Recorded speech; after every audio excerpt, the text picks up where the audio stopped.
you are a father, you have kids, and I'm a father, my mom was a father. We have families, and the culture, the world today is a scary place. You know, Matt Walsh did an incredible job over the Daily Wire with his new film, What is a Woman?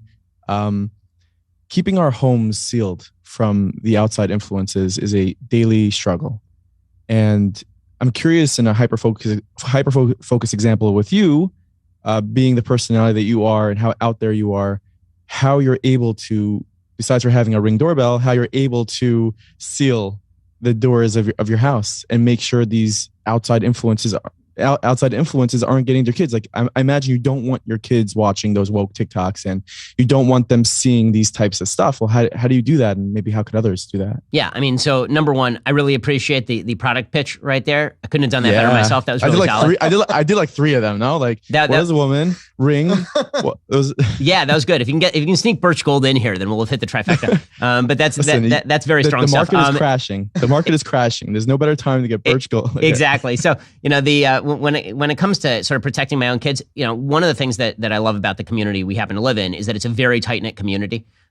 Pretty much everybody that my kids deal with on a daily basis is somebody who shares our value system. It's one of the reasons we moved from California. I wanted to be in a place where people shared our value system a lot more, and we've been able to find that, and we're really, really grateful for that. As far as the technology of it, you know, my kids are still really young. They're 8, 6, and 2. And so they really don't have access to, they don't watch TV really. If they do watch, it's occasionally like one movie. I would say maybe they watch one movie on like a Friday afternoon when mom's getting ready for Shabbos. But they really don't engage too much with content like that. As they get older, it's going to have to be an inoculation process. And this is the way that I talk about, you know, teaching kids, is that it's an inoculation, because just like an inoculation is taking a less severe strain of a particular disease and then allowing your body to build up resistance to it, I think that you can't overwhelm your kids with the ugliness that's out there. You can have open discussions with the kids about why the ugliness that's out there is out there and why it's wrong. I think it's really important to do that, because otherwise they get hit with a disease that they have no immune system for. And I think this is the biggest mistake that the educational community has in the Orthodox community, is that there's this idea that if you just bubble everybody off, because understandable, you're trying to keep everybody safe. You bubble everybody off. This is particularly true for high school students. Now, when you're talking about like fourth graders, no, you have to bubble them off. But when you get to kids who are 13, 15, 16 years old, and they're going to be engaging with the world because technology is just too ubiquitous and there's no way to avoid it, then avoiding these conversations and also avoiding saying hard things in these conversations is a huge mistake. It's a huge mistake. So I was having a conversation recently with somebody about the value systems that are being inculcated in high schoolers. And what they were saying, they were talking particularly about LGBTQ issues. And what they were saying is they've been saying to the kids, we have to be tolerant, we have to be accepting, but Judaism says this behavior is wrong. And I said, you've got the sentence backwards. You have to be, the sentence is backwards. It's this behavior, according to natural law and Judaism, is not in consonance with the fulfillment of human identity, but you should be tolerant to people who are failing in this way or who have these drives. Right? When you start off with the tolerance and the acceptance, you're saying that is the predominant value as opposed to what's right and wrong.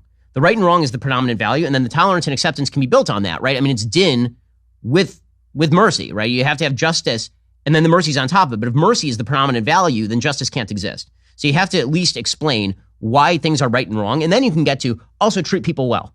Right? But if you start with the sort of baseline secular niceness standard, which is everybody should be nice to one another, then that becomes the actual morality. And that's not morality. Okay, the idea that there are no standards for behavior and that the way that you, and that the predominant morality is acceptance and celebration of all forms of behavior equally. And also we happen to think that this kind of behavior is less acceptable than other kinds of behavior. That is not a message that's going to resonate. It has to be rooted in the identity conversation that we were talking about earlier. It has to be rooted in being able to make the kind of compelling arguments on behalf of traditional morality that actually are natural law-based. Like, I think that it's not enough to do we brought our kids up to, in and from school, and we tell them that Vayikra says X, Y, and Z, and therefore they should take it at face value. Because guess what? Once they get out of that frame of reference, things collapse really, really fast, because if somebody just comes in and says, okay, well, I don't believe that, now explain, and they have no explanation, it's very, very difficult for them to come back from that. And so you have to inoculate. You have to make these arguments to your kids. You have to address these issues and take them seriously and have open conversations about them and take your kids' questions super seriously. I think that's the only way. And I don't think that's a way. I think it's the only way to inoculate your kids to the challenges they're going to face in the secular world. Yep. Ben, thank you. As we wrap this episode, this is the Meaningful People podcast.